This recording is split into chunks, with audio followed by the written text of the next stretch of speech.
In this guide, I will be showing you guys how to fix YouTube TV buffering on PC. Let's get started.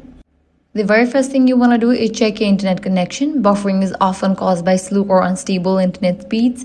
Try opening a few websites or running a speed test to make sure your connection is working properly. If possible, switch from Wi-Fi to a wired Ethernet connection for a more stable stream. Next, refresh the YouTube page and restart your browser. Sometimes a simple reload can clear temporary issues. If the buffering continues, clear your browser's cache and cookies. Over time, stored data can affect streaming performance and cause playback issues. Next, update your browser. For that, click on three dots, head over to the option Settings, navigate to the option About. Make sure your browser is updated to its latest version. Now you can try to sign in. In case you are already logged in, you can log out, wait for a few minutes and log in back.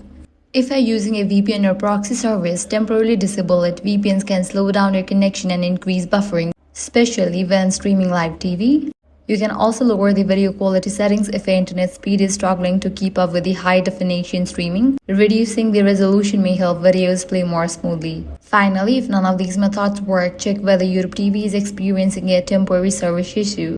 In some cases, buffering may be caused by server-side problems that resolve on their own. And that's it. If this guide was helpful, do not forget to like, share, and subscribe.